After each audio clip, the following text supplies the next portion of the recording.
proceed. Libra. So, kamusta kayo dyan mga Libra natin? No? So, tignan natin sino nag-iisip sa inyo mga Libra and bakit niya kayo naiisip. No? So, kuha tayo ng one card for you Libra. Tignan natin sino ba tong tao na ito, no? Na nag-iisip sa inyo. Natin. So, you have this Black or African American. So, maybe yung nag-iisip sa inyo literally na foreigner. For some of you, baka foreigner talaga, no? Black American, or maybe, sabihin natin yung kanyang complexion, kung hindi man siya foreigner, no? Pwedeng sabihin natin na, yan, no? Hindi siya maputi, no? Hindi naman siguro ganun kaitim, no? Kung Pilipino man ito, right? No? So, but then, yan, no? Ayun ang nakikita ko rito. Or pwedeng sabihin rin natin, no? Na nasa ibang bansa kasi Amerika. So, maybe baka nasa Amerika or ibang bansa, no? Kung sino man, no? So, yeah. Ayun yung nakikita ko dyan. So, tignan natin, no? Sino ba tong tao na ito na nag-iisip sa inyo? Sino ba to? Let's see. Kuha tayo ng 2 cards here for you, Libra. Sino ba yung nag-iisip sa inyo?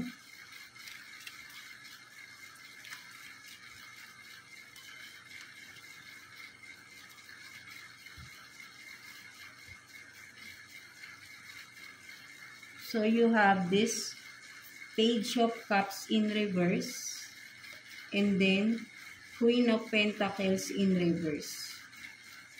Sa nakikita ko rito, Libra, no, ang tao na to, no, this person, no, sabihin natin na parang may communication, no, for some of you, no, with the Page of Cups in reverse, no,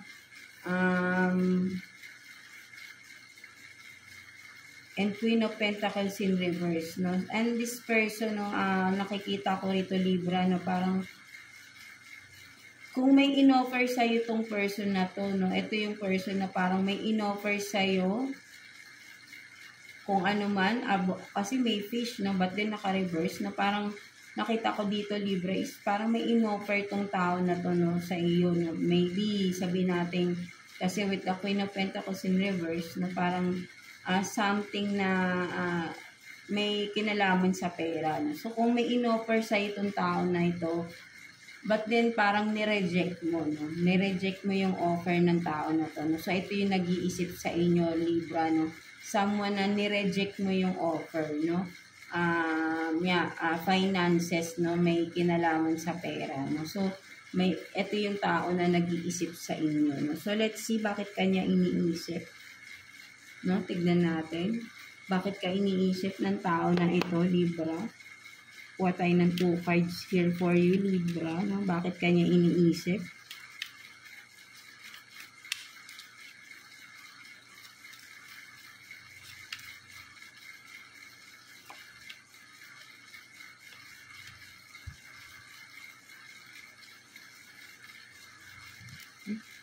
So, you have this, the Fool. And then, 9 of Wands in reverse. So, ang nakikita ko rito, no, Libra, no, kaya kanya naiisip, no, parang, with the Fool, no, ang nakikita ko rito, parang,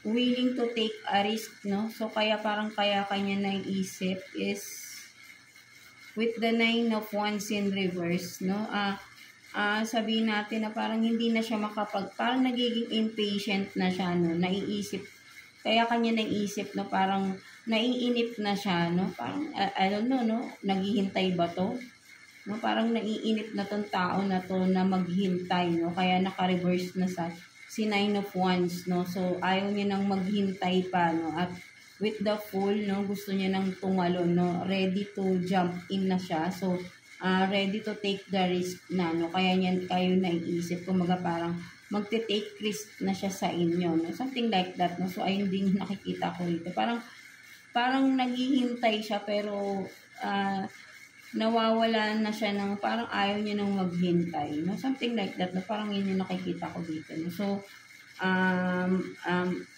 this person is, I think, is magte-take risk na siya. Kung ano man ito, no, magte-take risk siya sa inyo, no. Kaya niya kayo naiisip kasi naiisip niya na mag-take risk, no, or kung ano man to, no. So, kayo lang din nakakaalam, no. Parang ready na siya, no. Ayaw niya nang maghintay pa ng matagal, no. Parang matagal na siyang naghihintay, so ayaw niya nang maghintay pa, no. Something like that, no. So, ayun lang din nakikita ko dito, no, mga Libra natin. So, ayun yung nakikita ko again sa inyo, Libra.